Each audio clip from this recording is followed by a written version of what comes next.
não vai ter presunto, não vai ter quitutes. Talvez hoje o cafezinho é simples, mas os cafezinhos simples diariamente é uma bênção, né, para as nossas vidas. Então, vamos ler o texto. Está em Isaías, capítulo 40, versículos... eu vou ler a partir do versículo 27, mas eu vou me apegar ao versículo 31, tá bom? Mas eu vou ler a partir do versículo 27. Fala assim: Por que, pois, dizes, ó Jacó, e falas, ó Israel, o meu caminho está encoberto ao Senhor, e o meu direito passa despercebido ao meu Deus? Não sabes, não ouviste, que o eterno Deus, o Senhor, o Criador dos fins da terra, nem se cansa e nem se fadiga? Não se pode esquadrinhar o seu entendimento. Faz forte ao cansado e multiplica as forças ao que não tem nenhum vigor. Os jovens se cansam e se fadigam, e os moços de exausto caem, mas os que esperam no Senhor renovam suas forças. Sobem com asas como águias, correm e não se cansam, caminham e não se fadigam.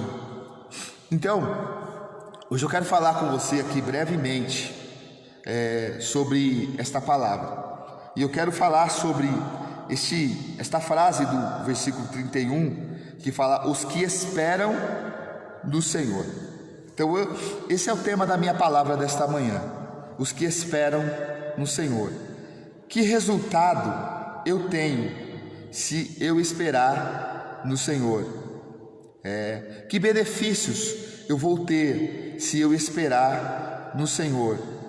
Que vantagem eu vou ter se eu esperar no Senhor? Porque esperar no Senhor, irmãos, ele necessita de um ingrediente muito importante, extremamente importante na vida do cristão, que é a fé.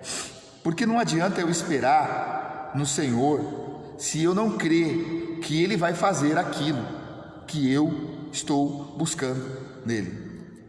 Terça-feira eu compartilhei uma palavra aqui ao coração dos irmãos, que é o Salmo 124.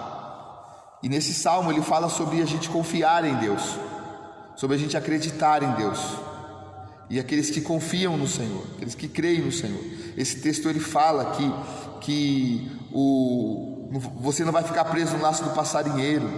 Fala que os inimigos não vão comer a sua carne, que você não vai ser engolido vivo. Então, isso é resultado de quem confia no Senhor. E aí uma irmã, ela colocou ali nos comentários, ela escreveu assim: eu estou cansada de esperar e as coisas não acontecer.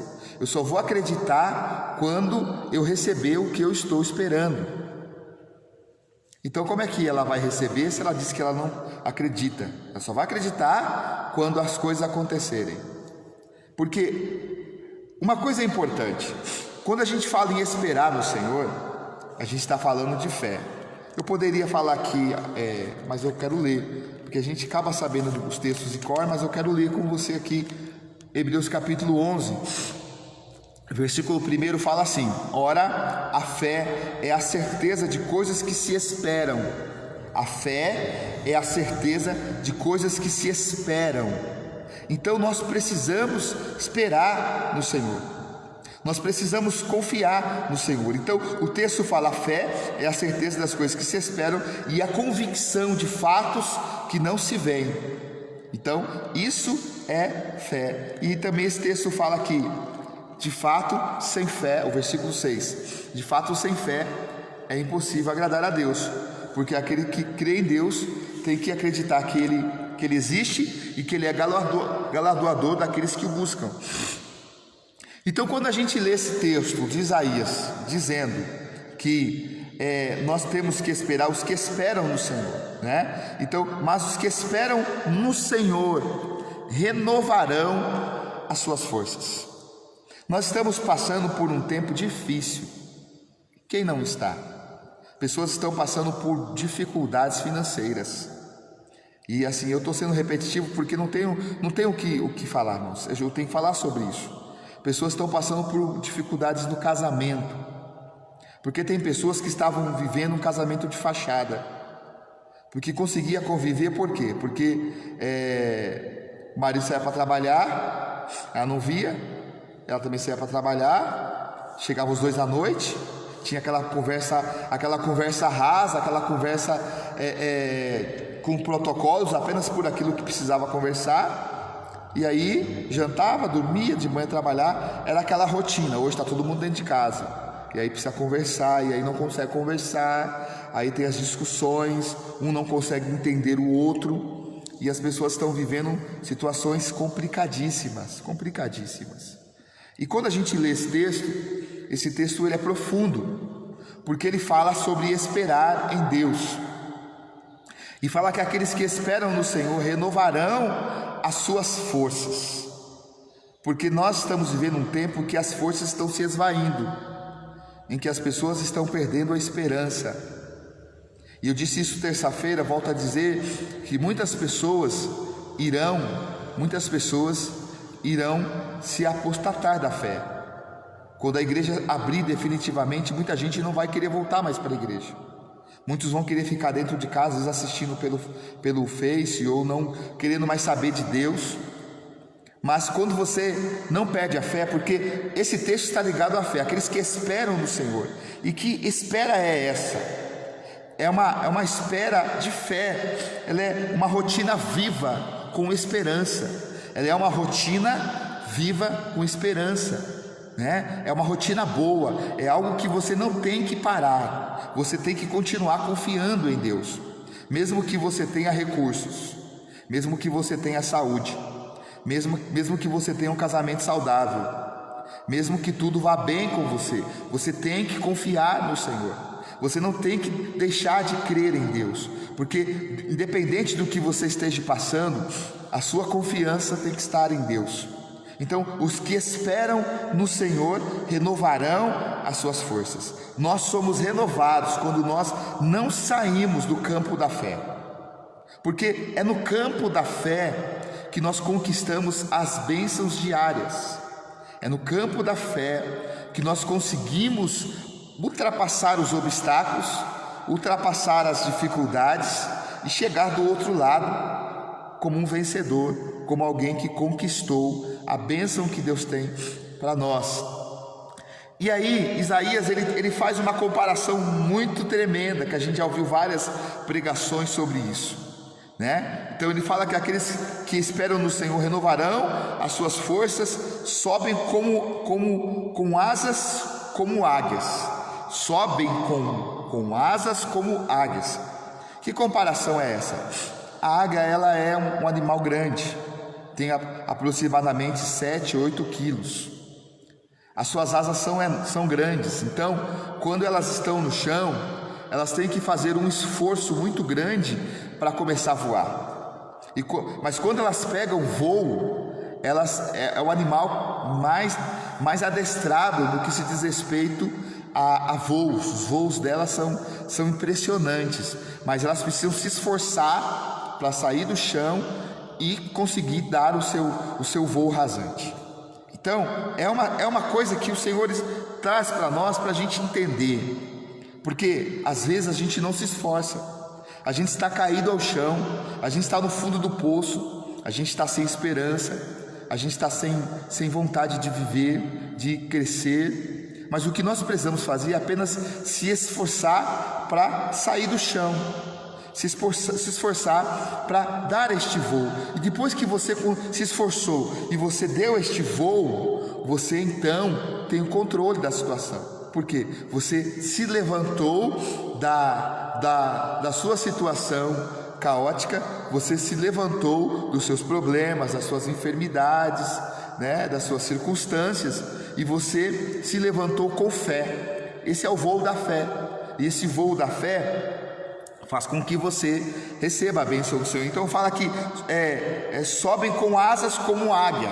Então ele faz a comparação de um voo de uma águia. Correm e não se cansam, caminham e não se fadigam. Quando a gente fala da águia, né, a gente fala daquilo que a história fala, do que os registros falam do que é uma águia. A águia é um animal veloz, é um animal que é um dos que vive mais tempo, aproximadamente 70 anos. Mas quando ela está com aproximadamente 40 anos, as suas penas estão pesadas, o seu bico está torto, ele fica torto e a ponta do bico aponta para o seu peito, as suas unhas ficam grandes e flexíveis, não dá mais para segurar a sua presa, e eu disse, as suas penas ficam pesadas, e ela então não consegue mais dar aquele voo que ela dava antes, ela não consegue mais segurar as suas presas, e o seu bico não tem mais nenhum sentido, porque ele está virado para ela, como se fosse atingir o seu próprio corpo. Quantas pessoas estão assim, né? Com a sua vida voltada para a morte, para o desânimo, para a desistência. Ela com 40 anos, ela precisa tomar uma decisão: ou ela vai morrer assim, ou ela vai subir no mais alto da montanha, lá no seu ninho, ou num lugar escondido. Ela vai tomar uma decisão de se renovar, de renovar as suas forças. Então, quando nós estamos no Senhor, nós estamos no campo da fé. Nós lemos aqui, Hebreus capítulo 11, que a fé é a certeza daqueles que esperam. Então, a fé é esperar no Senhor, e a convicção de fatos que não se veem, ou seja, é esperar naquilo que os meus olhos não veem, é esperar aquilo que está muito longe de mim, porque não adianta o governo falar, as pessoas falar, mas está longe de mim. Era para ser um mês de pandemia, já estamos indo para o terceiro praticamente. Então aí as pessoas começam a se desesperar. Por quê? Porque estava esperando pelo governo, estava esperando pelo pronunciamento que foi feito, e aí deu tudo errado, e aí entra o desespero. Mas a nossa confiança tem que estar em Deus. Nós não podemos desistir do Senhor, e nós temos que crer no Senhor. Para que nossas forças sejam renovadas, nós temos que estar firmes em Deus, e muitas vezes a gente tem que se retirar. Entende que nós estamos vivendo como a águia? Então você pode tomar duas decisões aqui: ou você subir e você ficar ali até a morte, ou você subir ao monte e você buscar a renovação da sua força. Hoje a sua casa é como este monte. Você está enclausulado dentro de casa, você está preso dentro de casa, sem poder sair, talvez sem perspectiva alguma, e a decisão é sua: ou você vai ficar aí morrendo, se acabando, lamentando, sofrendo, chorando, ou você vai tomar a decisão que a águia toma quando ela chega aos seus 40 anos. Quando ela chega aos seus 40 anos, ela sobe esta montanha, como eu disse, e naquela montanha ela pega o seu bico e começa a bater o bico sobre a pedra, e vai batendo aquele bico sobre a pedra até o bico dela cair, e ali ela fica ali sofrendo de dor por alguns dias. Só para você entender, o processo inteiro dura aproximadamente 150 dias. Então ela bate, o bico cai e ela fica ali sofrendo, e aquele bico novamente nasce, regenera aquele bico. Depois que o bico regenerou, que agora o bico está novamente apontado para frente, e com a condição de ela trabalhar esse bico, com aquele bico ela arranca todas as tuas unhas, todas as suas unhas que estão flexíveis, que não dá mais para segurar a presa. Ela arranca todas as suas unhas, e ela fica mais um tempo sofrendo de dor por ter arrancado as suas unhas. E depois aquelas unhas se renovam, nasce de novo aquelas unhas. Depois que aquelas unhas nasceram, aí com aquelas unhas ela arranca todas as suas penas que já estão grossas, que já estão acabadas. Ela arranca aquelas penas, ela fica pelada ali, sentindo mais um processo de dor, e depois desse processo de dor, as suas penas se renovam. E agora, com o seu bico renovado, com as suas unhas renovadas, com as suas penas renovadas, ela sai daquela caverna, ela sai debaixo daquelas pedras, e ela dá novamente o seu voo. E ela fica ali, porque é o único animal que consegue ficar parado no ar. E ela novamente vê lá na terra a sua presa.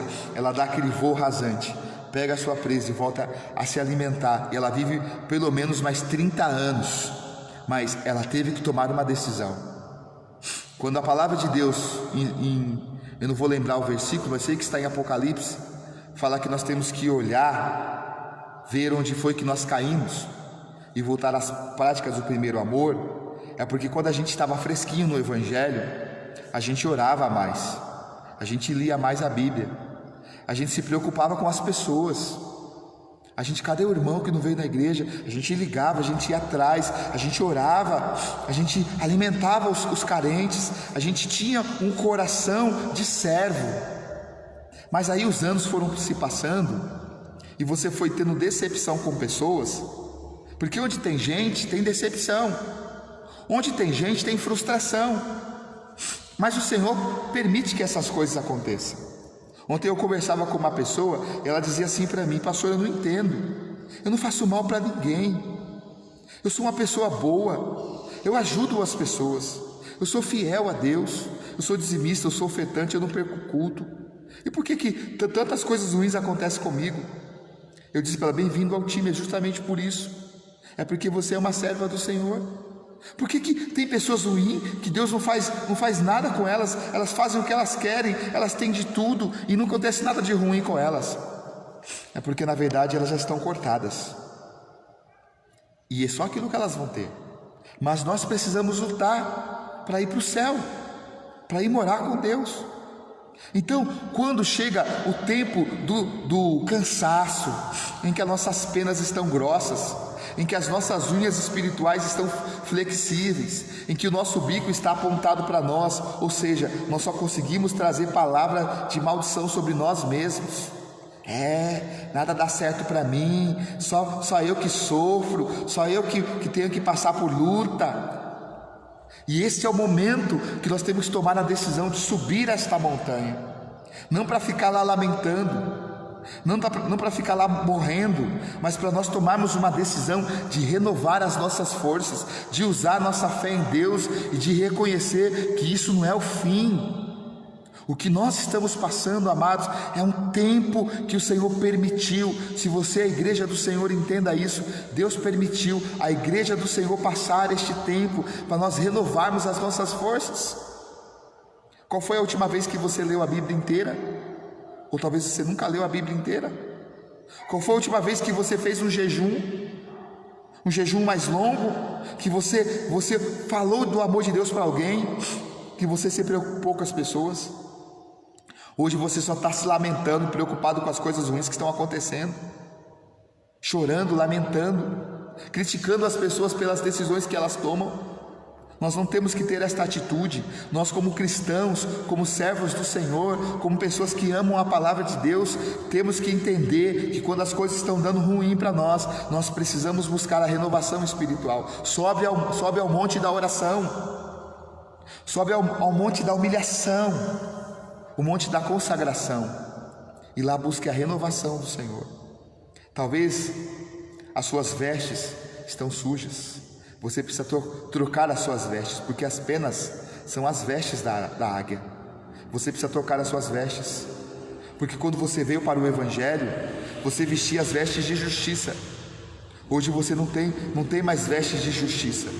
As suas vestes são vestes ruins, vestes de pecado. As suas vestes estão sujas, as suas roupas espirituais estão sujas. As suas mãos eram como as garras de uma águia que ia atrás da sua presa, trazendo para o mundo espiritual. Esta presa são as almas que nós precisamos trazer, são as almas que nós precisamos trazer para o Senhor. Deus te deu uma habilidade para ganhar almas, Deus te deu uma habilidade para ganhar vidas, mas hoje essas ferramentas, elas estão flexíveis. Essas ferramentas, elas não conseguem mais agarrar as almas, não conseguem mais trazer as almas. E hoje o Senhor quer que você arranque estas unhas, para que elas se renovem. Ou seja, as suas mãos estão sujas de sangue, as suas mãos estão sujas de pecado, e você precisa lavar estas mãos no sangue de Jesus, no sangue que nos purifica de todo o pecado.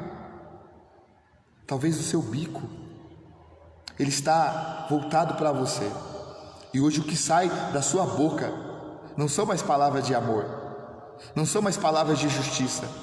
Hoje o que sai da sua boca são palavras de maldição. Você só sabe falar mal das pessoas. Você só sabe questionar por que você tem que passar por isso. Você só sabe reclamar, xingar, chamar nome feio, amaldiçoar. É tempo de você arrancar esse bico que está causando mal para você, e permitir que Deus permite que nasça na sua boca uma fala de justiça, uma fala de amor, uma fala que vai abençoar pessoas, porque os seus lábios foram feitos para glorificar o Senhor.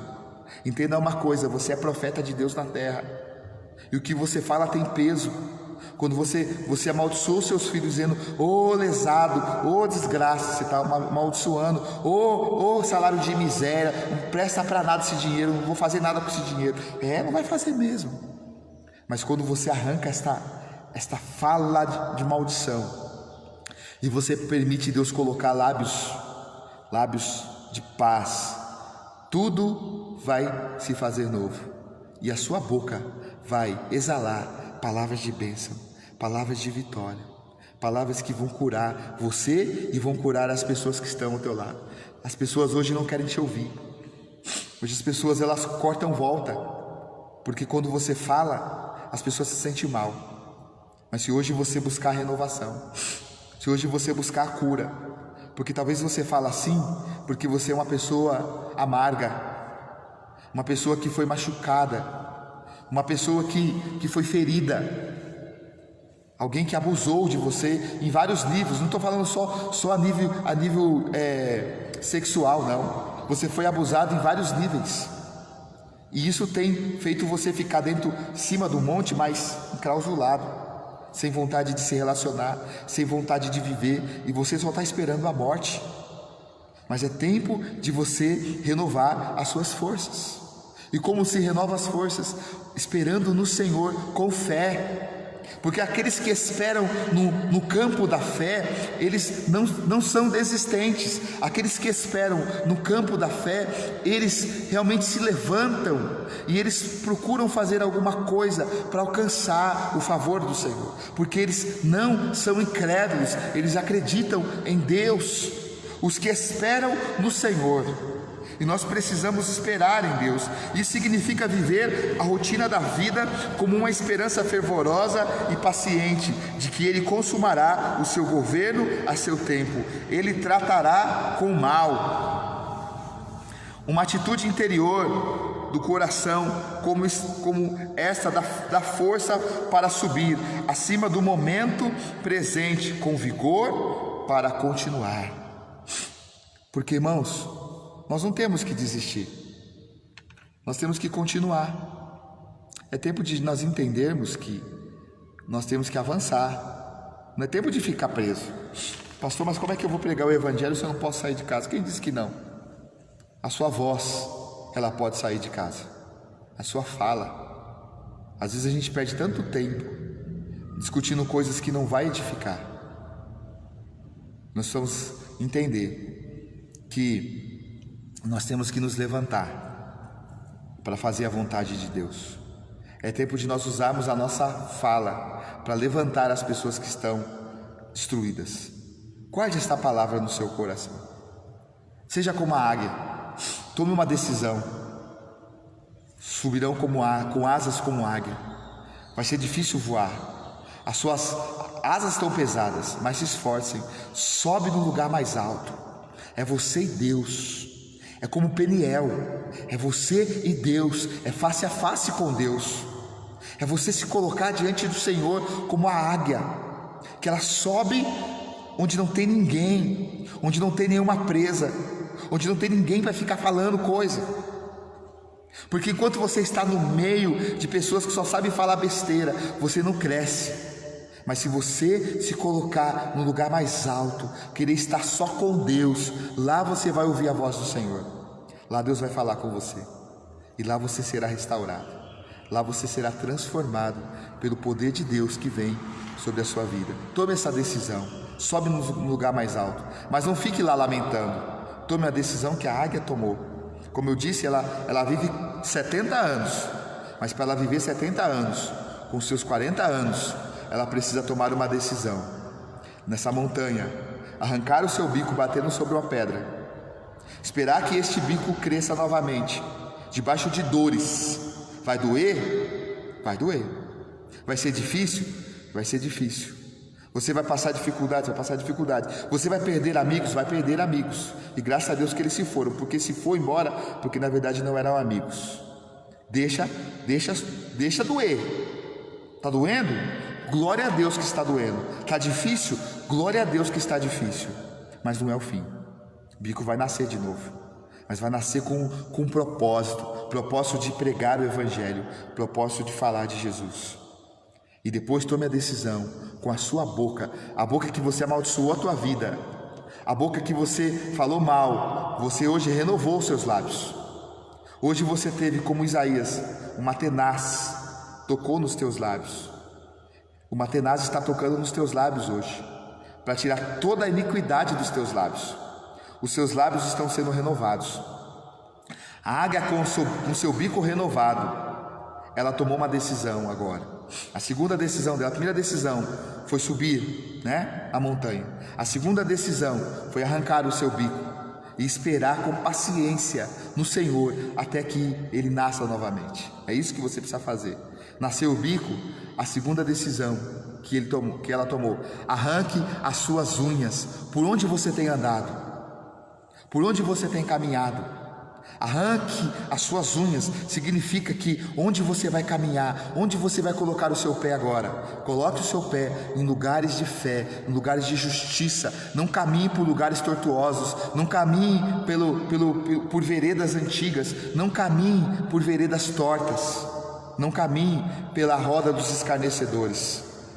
Então arranque essas unhas como a águia faz, e espere renascer pés de justiça, pés que caminhem por lugares direitos, por caminhos retos, não por caminhos tortos.